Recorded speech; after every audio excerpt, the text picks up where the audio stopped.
자, 이제 말씀을 시작하겠습니다. 설교 말씀은 로마서 강의 11번째 시간, 기도와 하나님의 때라는 제목으로 함께 말씀을 나눕니다. 자, 여러분, 기도를 한다는 것은요, 하나님을 만나기를 원해서 하나님 앞에 나아간다는 의미입니다. 기도를 하는데 도대체 하나님이 어디 있는지도 모르겠고, 또 하나님이 손에 붙잡히지도 않고 느껴지지도 않고 응답이 되는지 안 되는지도 몰라가지고 목을 찢고 부르짖고 피를 토해도 기도하는 것은 아무 의미가 없는 것입니다. 그저 하나님을 만나야만 하고 만나지 못하면 아무 소용이 없는 것입니다. 그리고 만나고 나서 우리가 그 기도가 어떤 방식이든 응답을 받아내야 되는 것이 기도라 이 말입니다. 그런데 하나님을 만난 사람이라도 모두 다 자기가 원하는 소원을 갖고 나아가기는 하지만 내가 원한다 그래서 내가 원하는 소원대로 모두 응답받는 것은 아닙니다. 정확하게 말씀드리면 응답이란 하나님의 뜻이 이루어지는 것을 의미하는 것이지 내 소원이 펼쳐지는 것을 의미하는 것은 아니기 때문에 그렇습니다. 그래서요, 응답의 조건을 쭉 이렇게 응답받는 내용을 보니까 어떤 사람은 자기가 원했던 소원대로 응답을 받기도 하지만 또 다른 어떤 사람들은 하나님을 만났다고 해도 아직은 때가 아니니 그저 하나님이 은혜 베푸실 그때를 좀 기다려야겠다. 너는 조금 참고 기다리고 더 많이 기도해라. 라는 식의 응답을 듣기도 하고, 심지어는 내 기도를 하고 있는데 너 이러이런 잘못이 있잖아. 그러니까 회개하고 돌이켜서 네가 지금 이 기도를 할 것이 아니라 먼저 다른 기도를 해야겠다. 라고 하나님이 응답을 주시는 경우도 분명히 있습니다. 그리고 네가 지금 이렇게 대충대충 기도하는데 그러지 말고 열심을 다해서 내 앞에 나와라 라고 기도의 응답을 주시는 경우들도 많고, 죄와 허물을 돌이켜서 너는 새로워져야겠다 라고 주시는 응답들도 분명히 있는 것입니다. 이처럼 모든 응답은 동일하게 오는 것이 아닙니다. 각 사람이 다르고 각 교회가 다르고 그리고 우리가 하는 기도 때마다 응답이 분명히 다른 것입니다. 그러나 응답은 다르더라도 하나님을 만났다는 사실 그 하나만으로도 우리의 영혼에는 만족이 생기는 것입니다. 그리고 새로운 희망이 사로잡히고 또 살 힘이 생깁니다. 하나님을 만나면 우리 소원대로 응답이 안 됐다고 하더라도 우리는 힘이 생기고 살게 된다는 뜻입니다. 그러니 무조건 하나님을 만나는 게 우선입니다. 그것은 하나님은 사람보다 우리보다 분명히 지혜롭고 우리보다 분명히 완전하시고 우리가 요구하고 바라는 그 어떤 간구보다 더 완벽한 대답을 해주실 수 있는 분이 하나님이시기 때문에 그렇습니다. 그러니 우리는 기도의 제목을 갖고 하나님 앞에 나아가지만 늘 그 기도의 마지막은 주님의 뜻이 이루어지기를 바랍니다. 라고 기도를 마칠 수밖에 없는 것이 바로 기도라 이 말입니다. 오늘 우리는 기도하는 사람이 반드시 만나야 하는 하나님의 때에 대하여 말씀을 나눌까 합니다. 오늘 하나님의 때를 뭐라고 우리는 부를 거냐면 그의 시간이라고 부를 것입니다. 뭐라고 부른다고요? 그의 시간이라고 부를 것입니다. 말씀을 듣고 깨닫는 은혜가 있으시기를 우리 주 예수 그리스도의 이름으로 축복합니다. 자, 성경 말씀의 내용을 먼저 나누겠습니다. 모든 기도는 성령 하나님의 도우심이 필요합니다. 성령 하나님의 도우심. 사람들은 대부분 그렇게들 말합니다. 아유, 사람은 좀처럼 변하지 않아. 사람 변하는 거 나 본 적이 없어. 라고들 얘기합니다. 학력을 높입니다. 더 많이 배우게 되죠. 그리고 더 많은 책을 읽습니다. 그럼 더 많은 지식을 쌓게 됩니다. 바른 교훈의 말을 듣습니다. 그러면 더 많이 깨닫게 됩니다. 더 많은 지역을 다니며 여행도 하고 다양한 사람들을 만나고 다양한 문화들을 만나면서 더 많은 경험으로 견문을 쌓습니다. 그래서 그 폭이 넓어져도 사람이 막상 극한 상황을 만나면 그가 아직 죄인인 이상 자신의 품성에서 더 세밀해지고 교활해질지언정 그의 인격이나 이기적인 성품이 악한 것에서 변하지 않는다는 것을 얘기하고 있습니다. 이 말은 대체적으로는 우리가 세상에서 경험하는 것으로 보면 대체로 맞는 것처럼 보입니다. 사람은 잘 안 변한다 이 말이에요.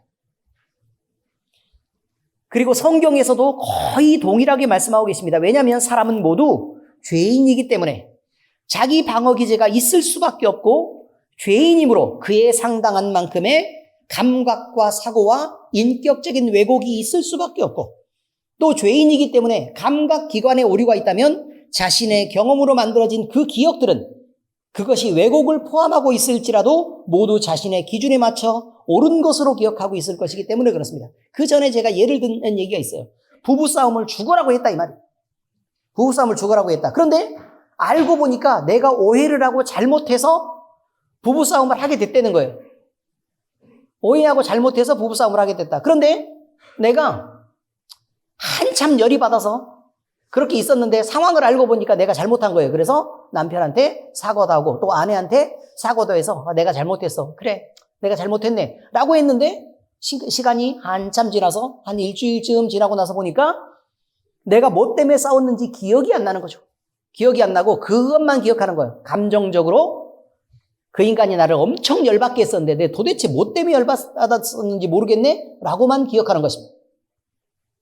내가 잘못했던 기억을 지워버리고 그때 내가 엄청 열받은 기억만 하는 거예요. 그리고 나서 내가 엄청 화가 났었는데 생각해보니까 또 억울하다. 또 이렇게 되는 거죠. 시간이 지나면 자기가 잘못했던 것은 생각을 못하고 그 사실에 대한 것은 기억을 못하고 계속해서 그 감정만 남아서 또 다시 내가 언젠가 실제로 억울할 때가 있을 수 있잖아요. 그럼 그때 그것을 더해서 폭발시키는 경향이 있다는 것입니다. 분명히 잘못됐죠. 그런데도 불구하고 사람들은 대부분이 그렇습니다. 대부분. 그런데 이 부분에서 분명한 예외가 있다고 성경은 얘기합니다. 그 예외는 사탄 마귀의 권세 아래서 왜곡되고 억눌리고 고통받던 죄인이 자신을 짓누르던 죄를 벗어버리고 완전한 자유로운 영혼이 될 때는 이 죄와 또는 그 왜곡에서부터 벗어날 수 있다고 말합니다. 이게 모두 벗어났다는 얘기가 아니고 자기 자신이 은혜 아래서 그것을 씻어낼 수 있다고 얘기를 하는 것이지 여러분 모두가 씻겼다고 얘기하는 것은 아닙니다. 저도 모두 씻겼다고 얘기하는 것은 아닙니다. 아직 죄의 몸을 입고 있기 때문에 그렇습니다. 그런데요, 어떻게 해서 이런 일이 벌어졌는지를 우리는 생각해보고 그럼 어떻게 하면 우리도 자유를 얻을 수 있는지에 대한 생각들을 분명히 해볼 필요가 있다 이 말이죠.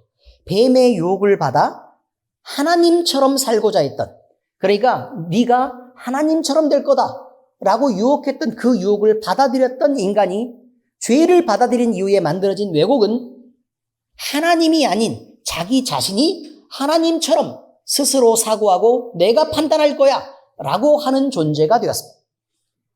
그래서요, 우리는 늘 이런 습관을 갖고 있습니다. 죄 아래에 있기 때문에 내가 생각하고 내 기준에서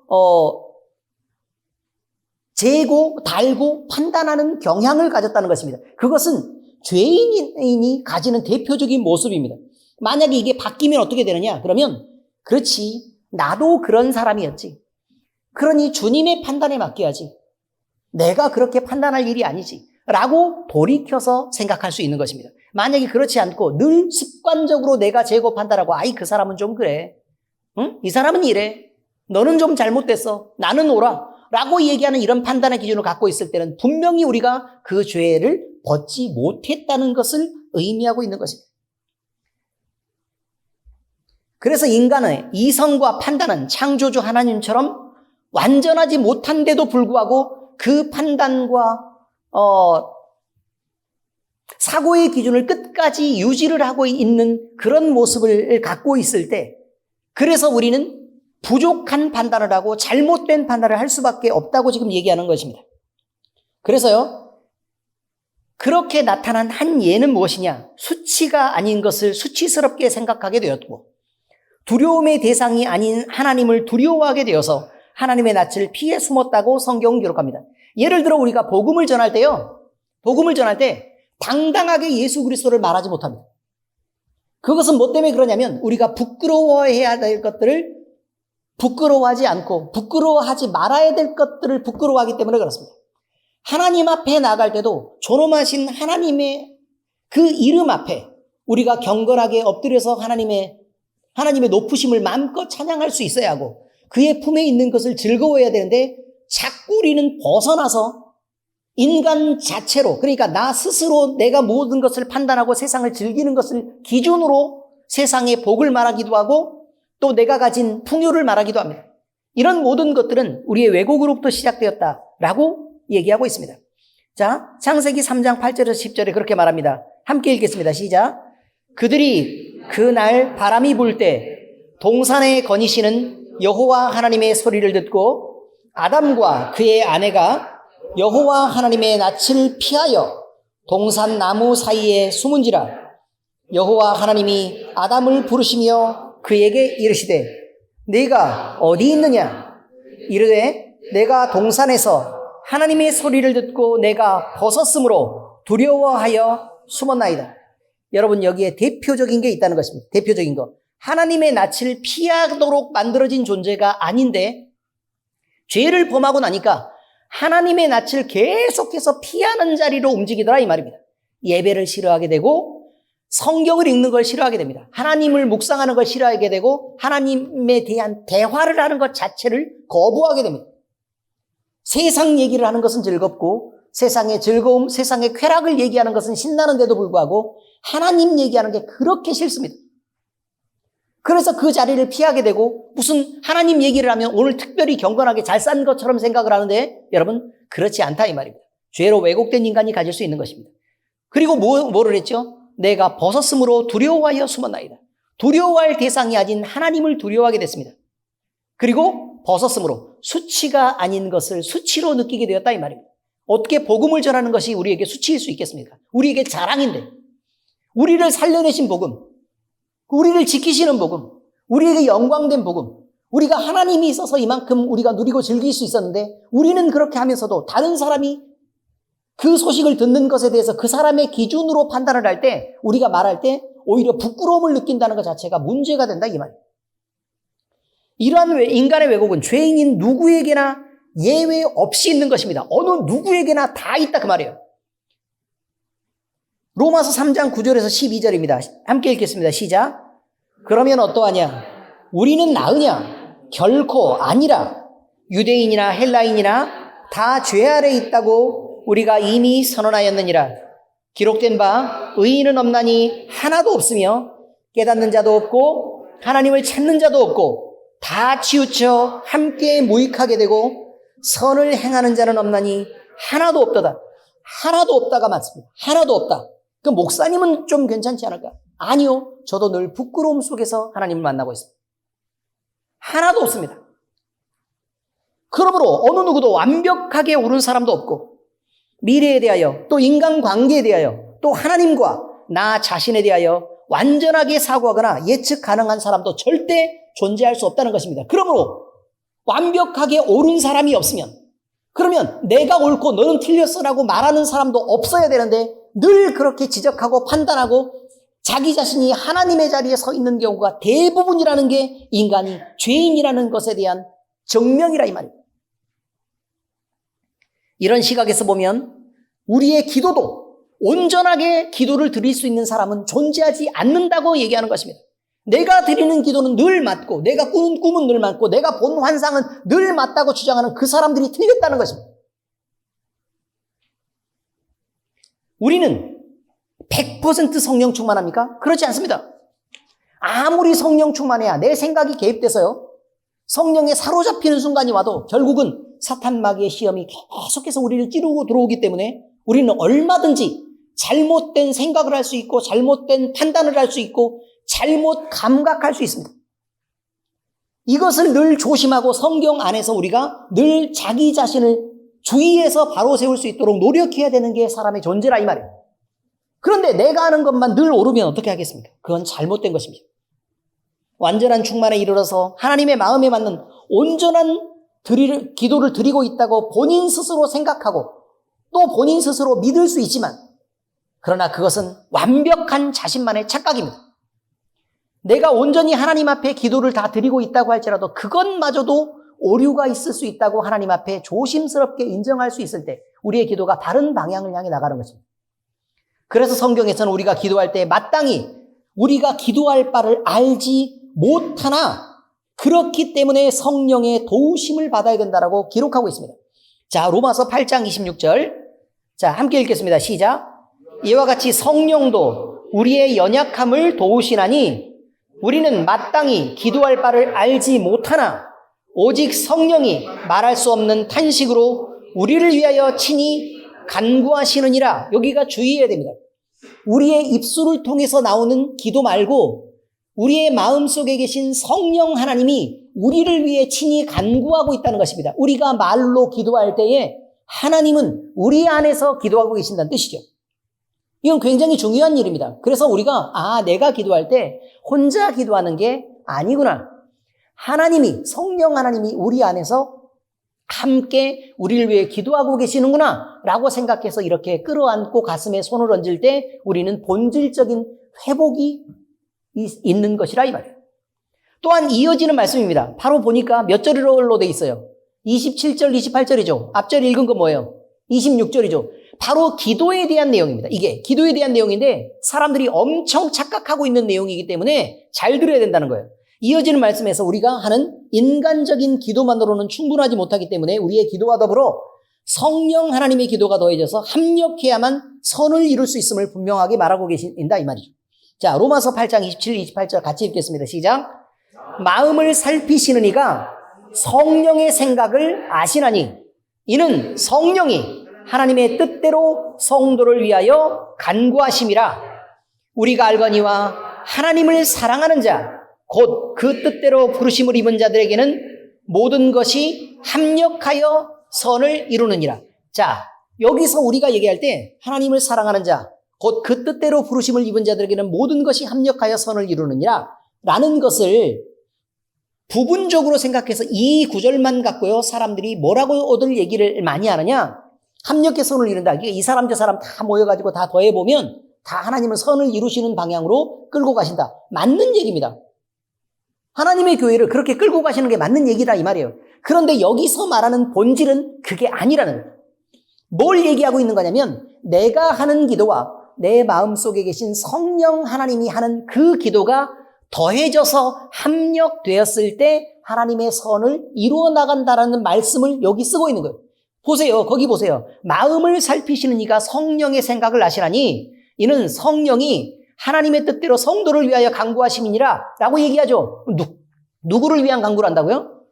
우리를 위한 간구를 하신다고. 우리를 위한 간구. 그런데 그 윗절에 보니까 뭐라고 나와요? 성령도 우리의 연약함을 도우신다 라고 얘기하고 마땅히 기도할 바를 우리는 알지를 못하지만 그러나 성령 하나님이 말할 수 없는 탄식으로 우리를 위해서 친히 간구하시는데 우리가 말로 하는 기도와 성령 하나님이 우리 안에서 영으로 하는 그 기도가 더해져서 합력되었을 때 하나님 앞에 온전히 드리는 기도가 된다는 의미를 여기서 그렇게 설명하고 있다 그 말이에요.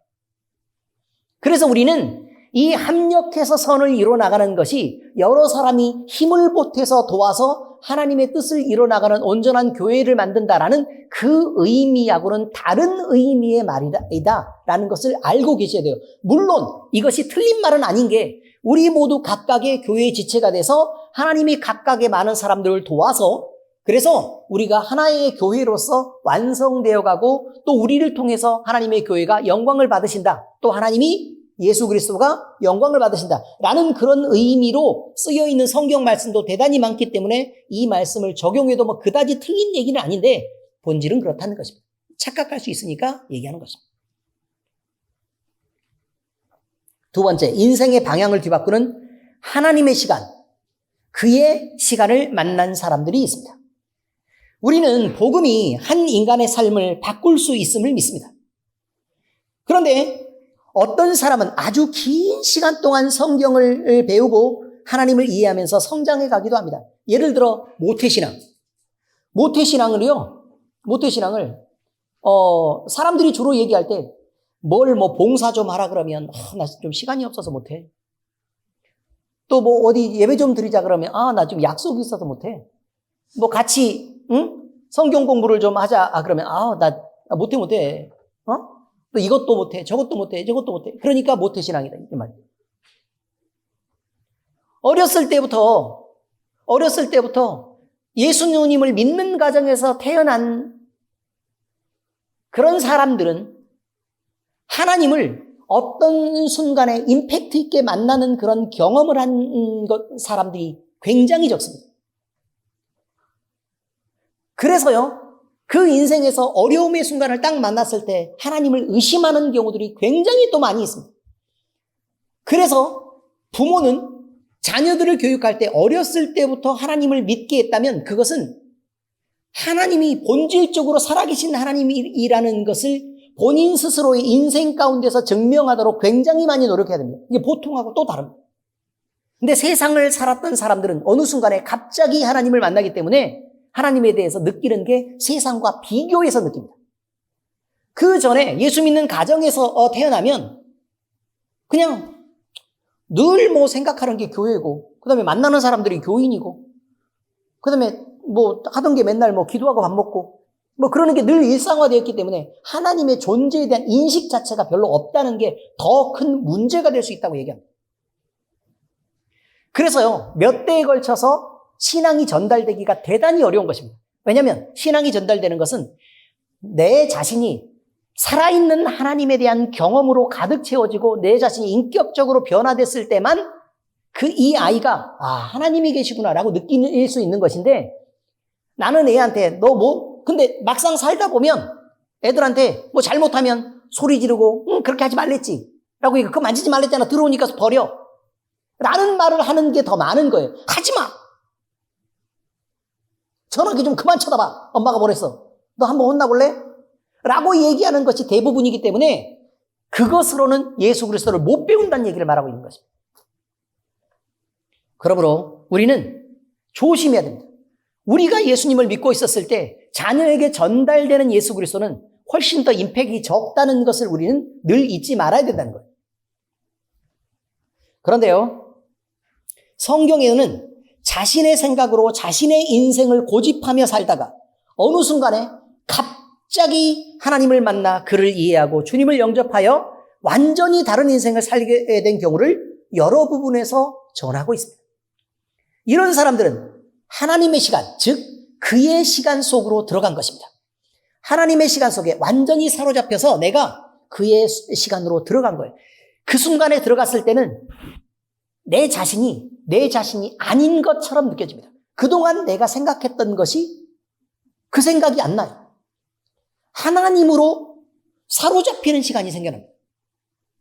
내가 마냥 울라고 하지도 않았는데 괜히 성경 말씀을 좀 읽어도 눈물이 계속 나고, 찬송을 듣는데 별로 슬프지도 않고 기쁘지도 않고 어느 감정인지 모르겠는데 단어 한마디만 나와도 눈물이 펑펑 나서 내가 견디지를 못하고 가슴이 조여오는 듯한 아픔을 느끼고, 예수 그리스도를 생각할 때 그게 벅차오르는 느낌에서 지워질 수가 없는 그의 시간을 만난다, 그 말입니다. 그래서 그 순간에 하나님을 발견하게 되고 내가 하나님으로부터 그 순간들을 지켜나가면서 말씀을 읽고 싶어질 때 말씀을 읽고, 또 찬양을 듣고 싶을 때 찬양을 듣고, 또 그를 생각하고 싶을 때 가슴에 손을 얹고 그를 생각하는 시간이 깊어지다 보면 내가 인격적으로 다른 사람으로 바뀌어가고 있다는 것을 느끼는 시간이 온단 말이에요. 그의 시간, 우리의 시간이 아니에요. 주의 제자 베드로가 있습니다. 그는 하나님을 모르던 사람이 아닙니다. 유대인으로 태어나서요, 하나님을 알던 사람이었습니다. 그런데 그가 하나님의 뜻대로 살고 있었습니까? 아닙니다. 그는 세상을 살고 있었습니다. 그러나 그는 주님을 만나게 됩니다. 예수님의 부르심을 입습니다. 첫 번째로 불러서 수석제자가 되었습니다. 그래서 주님을 따라다니며 수석제자로 예수님과 함께 살면서 자기 생각으로 사는 인생을 살았습니다. 자기 열심으로 예수님을 섬겼습니다. 그를 뜨겁게 사랑했습니다. 그러나 자기 생각과 열심으로 그를 섬겼던 시간들이 있었다는 것입니다. 예수님이 살던 공생애 내내 그가 그랬습니다. 그래서 그는 주님이 십자가에 달리시는 그 순간에도 3번이나 주님을 부인하면서 그렇게 떠나버릴 수밖에 없는, 욕하며 저주하며 예수님을 부인했다라고 말합니다. 그렇게 살았던 사람입니다. 그런데요, 그가 성령 세례가 임하는 하나님의 시간을 만났습니다. 그러고 나니까요, 그는 벅차도록 전혀 다른 사람이 되었습니다. 죽음의 위협이 그를 꺾을 수 없었습니다. 세상의 권세가 그를 누를 수 없었습니다. 그 어떤 소망도 예수 그리스도를 따르려고 하는, 그리고 예수님을 향해서 내 목숨이라도 바치려고 하는 그의 헌신과 소망을 꺾을 수가 없었습니다. 목숨을 위협하는 협박도 그를 멈추게 할 수 없었기 때문에 그는 복음을 위해서 담대히 솔로몬의 행각에서 마음대로 전하고, 또 종교 지도자들 앞에서 당당히 너희가 예수를 죽이지 않았냐라고 말할 수 있었던 것입니다. 그는 평생 복음 위해서 헌신하며 살다가 네로에 박힐 때 로마에서 십자가에서 우리 예수님은 바로 못 박혀 죽으셨는데 내가 어떻게 예수님하고 똑같이 못 박혀 죽을 수가 있냐. 나를 거꾸로 매달아 달라. 그래서 거꾸로 십자가에 못 박혀서 그는 그렇게 죽었습니다. 이런 전승에서 볼 때 사도 바울도 빼놓을 수 없습니다. 그는 자신의 신앙을 확신해서 율법적 신앙을 확신했기 때문에 그리스도인들을 핍박하는 일에 앞장섰던 사람입니다. 그리고 누구보다 열심히 있었습니다. 그러던 그가 다메섹 도상에서 부활하신 주님을 만납니다. 그리고 그의 시간 속으로 들어갑니다. 그 후로 그 역시 전혀 다른 사람이 되었습니다. 우리는요, 사도 바울이 그냥 그저 예수님을 믿고 금방 변했을 거라고 생각하지만 하나님은 그를 훈련시킨 시간이 있습니다. 그의 시간에서 깊어질 만한 시간을 주었다는 거예요. 시간상의 기록을 이렇게 보잖아요. 그러면 사도 바울이 다메섹 도상에서 회심을 합니다. 그리고 다메섹 도상으로 들어가서 아나니아에게 기도를 받습니다. 그리고 눈에 거풀이 벗겨집니다. 전혀 다른 것을 보게 되었습니다. 그리고 그는 이제 내려가서 원래 자기가 살던 집으로 돌아갔는데 그 사이에서 간격이 한 7년 정도 있는 것으로 성경학자들은 판단합니다. 아무것도 안 하고 그저 하나님을 묵상하고 그 안에서 깊어지고 깨닫는 시간들이 있었다 이 말이에요. 그의 시간입니다. 그의 시간. 성령에 사로잡혀 살던 그의 시간. 그리고 나서 그는 디모데가 부르는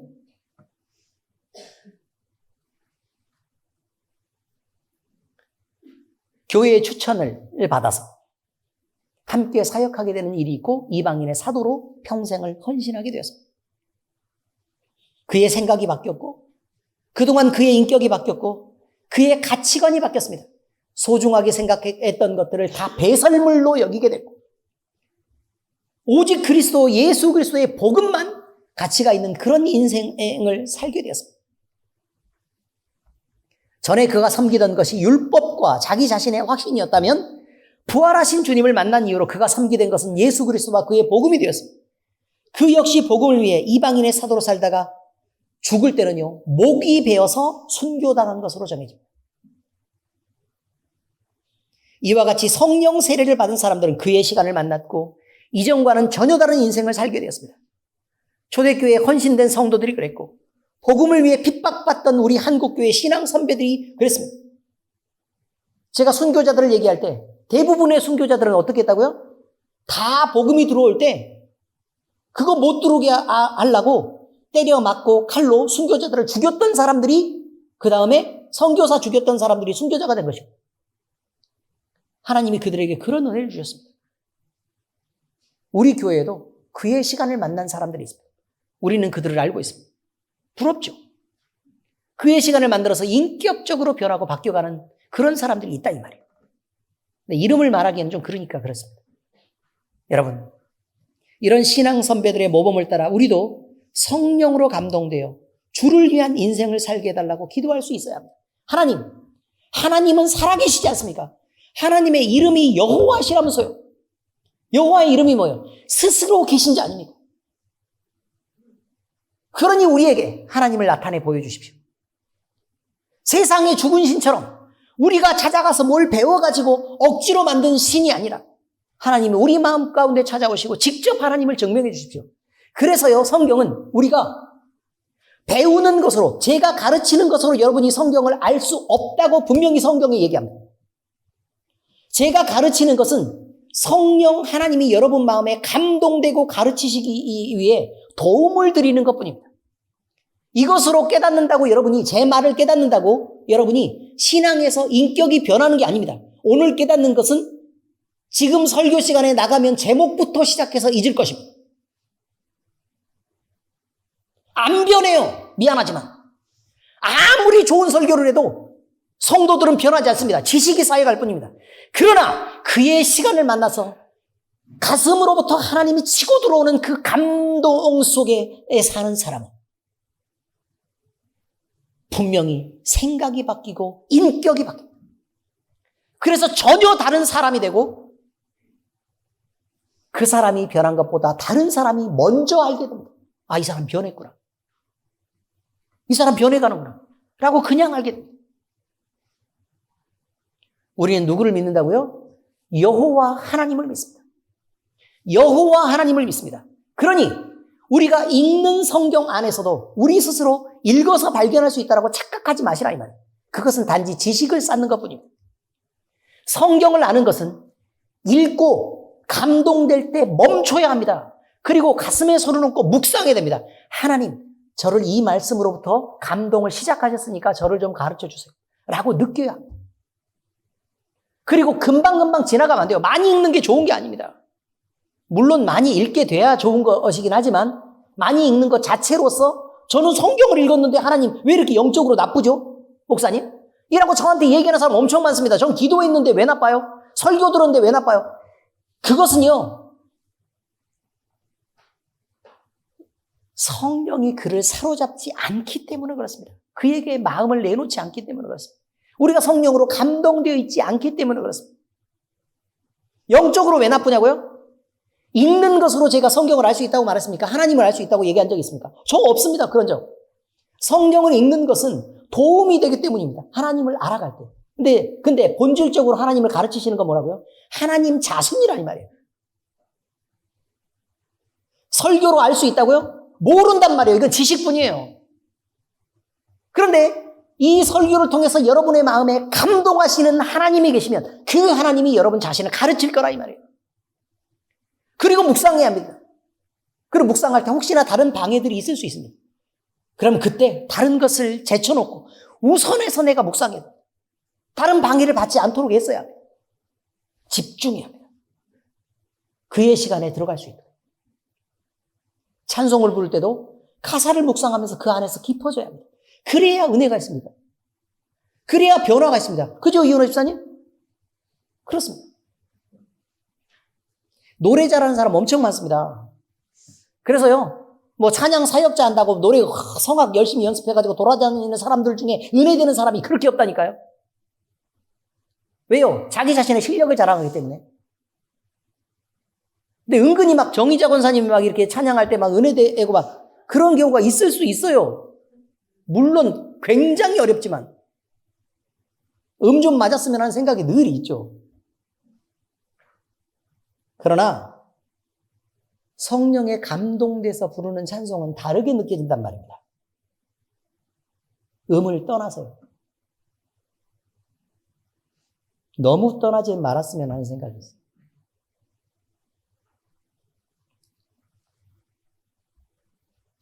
여러분, 내 사고와 내 감정과 내 인격으로 그렇게 살았던 사람이라면 이제 그의 시간을 만나야 합니다. 그리고 하나님을 이해하고 그를 위한 헌신된 삶으로 내 자신을 내어놓을 수 있어야 합니다. 우리도 이처럼 성령 하나님의 도우심으로 단 한순간에 하나님을 만나고 그 시간을 기점으로 해서 전혀 다른 하늘의 기쁨과 행복과 그 끝없는 만족이 넘치는 그런 놀라운 인생을 살 수 있어야 한다는 것입니다. 바른 기도를 드리면 인생이 바뀌고 전혀 다른 인생을 살게 됩니다. 우리가 지금 간신히 세상 속에서 알아서 얻는 그런 조각 같은, 작은 조각 같은, 제가 해바라기 씨한테 까먹어봐서 아는데, 종일 까먹어도 한 숟갈 까먹기가 어려워요. 힘들다고 지쳐. 이게 까다 보면 그 노력에 쓰여진 칼로리가 들어가는 칼로리보다 많아가지고 늘 피곤하고 힘이 들더라고. 세상의 기쁨이라는 게 그런 것입니다. 해바라기 씨 같은 거. 뭐 먹어도 남는 게 없어, 남는 게. 그러나 여러분, 하나님이 주시는 만족은 그 크기와 비교할 수 없습니다. 사람이 하나님 때문에 받는 행복은 세상과는 비교할 수 없는 것입니다. 세상의 것 아무 가치가 없게 느껴질 만큼 대단히 만족스럽고 놀라운 것입니다. 그런데 그것은 그의 시간을 거친 사람만 아는 것입니다. 세상에 소망을 두고 사는 사람들은 도대체 이해할 수 없는 그런 놀라운 일이 있다 그 말입니다. 그래서 우리 찬송가 있잖아요. 찬송가.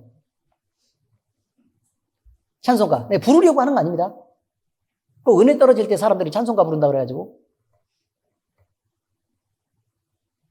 저 장미꽃 위에 있을 아직 맺혀 있는 그때에 귀에 은은히 소리 들리니 주 음성 분명하다. 주가 나와 동행하면서 나를 친구 삼으셨네. 우리 서로 받은 그 기쁨은 알 사람이 없도다. 그렇습니다. 주님과 나 사이에 오가면서 받는 그 즐거움과 기쁨과 그 행복에 대해서는 내가 아무리 설명을 해도 도대체 알 사람이 없을 만큼 이게 설명 불가능한 그런 행복들이 몰려온다는 것이죠. 이런 놀라운 행복들이 우리 모든 성도의 각자의 마음속에 모두 다 충만하고 넘치도록 임하기를 예수 그리스도의 이름으로 축복합니다. 자, 성경 말씀 적용입니다. 우리는 우리의 기도를 분별하고 성령의 도우심을 입어서 그의 시간을 꼭 만나야만 합니다. 지금 우리 각자는 내가 드리는 기도의 내용을 점검해 보아야 합니다. 그 내용을 따라 우리 자신이 어디에 속한 사람인지를 분별해야 합니다. 이 세상을 사랑하고 거기에 속한 것을 얻으려고 마음이 기울며 그것을 얻었을 때 내 마음에 기쁨과 만족이 넘친다면, 예를 들어 돈 버는 것으로, 세상 사람들에게 칭찬받는 것으로, 또 많은 것을 가지고 누리는 것으로 이렇게 기쁨과 만족이 넘친다면 우리는 세상에 속한 자들이 맞습니다. 그런데 그렇게 세상에 속한 자들을 세상을 더 중히 여기기 때문에 하나님을 겸하여 섬길 수 없다고 성경은 얘기합니다. 자, 마태복음 6장 24절 우리 주님이 하신 말씀입니다. 시작. 한 사람이 두 주인을 섬기지 못할 것이니 혹 이를 미워하고 저를 사랑하거나 혹 이를 중히 여기고 저를 경히 여김이라. 너희가 하나님과 재물을 겸하여 섬기지 못하느니라. 다시 말해서 하나님과 재물 두 개를 놓고 재물을 소중하게 생각하고 세상을 중요하게 생각하는 사람은 하나님을 미워하고 재물을 섬기는 사람이거나 하나님을 가볍게 여기고 재물을 중하게 여기는 사람 둘 중에 하나다 그 말이에요. 그러므로 하나님을 온전히 섬길 수 없다라고 얘기하고 있습니다. 그러므로 이런 자들은 하나님께 속한 자들이 아니라고 얘기하고 있습니다. 요한 1서 2장 15절에서 16절 함께 읽겠습니다. 시작. 이 세상이나 세상에 있는 것들을 사랑하지 말라. 누구든지 세상을 사랑하면 아버지의 사랑이 그 안에 있지 아니하니 이는 세상에 있는 모든 것이 육신의 정욕과 안목의 정욕과 이생의 자랑이니 다 아버지께로부터 온 것이 아니요 세상으로부터 온 것이니라. 여러분, 세상을 사랑하는 자는 아버지의 사랑이 그 안에 있지 않다라고 말합니다. 그러므로 이 사람은 하나님의 사람이 아니라고 말합니다. 우리는 무엇에 기쁨을 두고 있는 누구의 사람입니까? 이것을 결정하라 이 말이에요. 무엇에 기쁨을 두고 있는 누구의 사람입니까?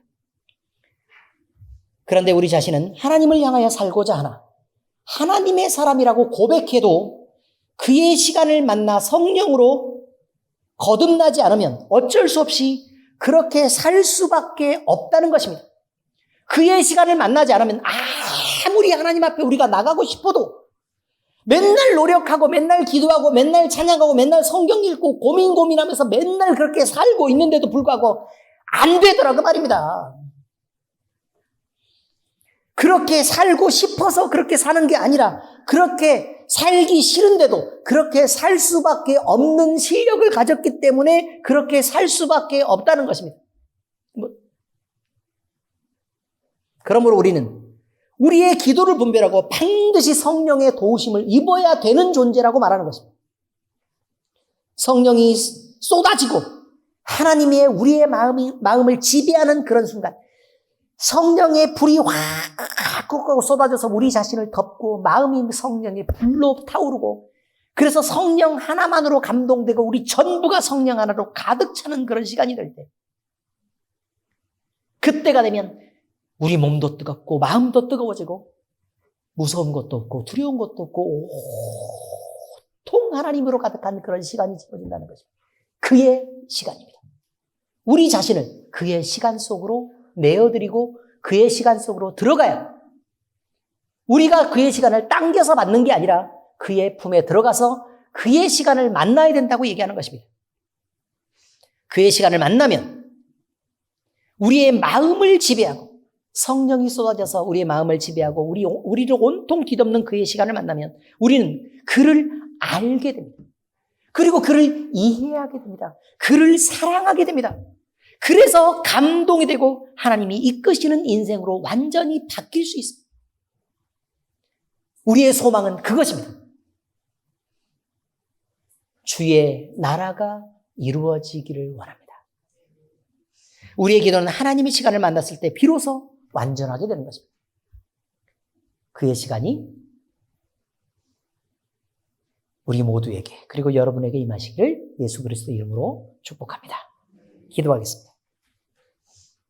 하나님 아버지, 우리는 우리 자신들이 드리는 기도에 대해서 우리가 드리는 기도가 전부인 줄 알고 기도하고 있었습니다. 그러나 우리가 드리는 본질적인 기도의 완성은 우리가 하나님의 생각을 알지 못하고 드리는 우리 자신의 그 부끄러운 기도에 더해서 성령 하나님이 우리 마음속에서 우리 자신을 충만하게 하고 하나님의 뜻대로 간구하시는 그 기도를 더해야 온전한 선이 이루어지고 하나님께 합당한 기도를 드릴 수 있는 것을 우리는 압니다. 우리는 우리 자신이 그렇게라도 드리는 기도를 더 열심히 드리기를 원합니다. 그래서 우리가 바뀔 수 있다면 하나님이 우리 마음을 감동하시고 우리 자신을 온통 성령으로 덮는 하나님의 시간을 기다리며 그의 나라가 우리에게 이루어지기를 위해 기도합니다. 아버지 하나님, 마음껏 우리에게 주의 성령을 부으시고 우리를 감동하시고 마음껏 주님의 세상을 우리에게 펼치시옵소서. 주님의 나라가 우리의 마음속에 임하게 하시고 온전히 우리 안에서 그리스도가 귀하게 되고 영광 받으시는 그 놀라운 시간들이 우리 인생에 이어지게 하여 주시옵소서. 우리 마음이 마음껏 주님을 향해서 즐거워하고 행복해하며 우리 남은 인생과 생명과 모든 것들이 우리 주님을 향해 마음껏 드려지는 놀라운 그의 시간을 만나게 하시옵소서. 주님 기다립니다. 그의 시간을 우리에게 주시옵소서. 살아계신 우리 주 예수님 이름으로 감사하며 기도합니다. 아멘.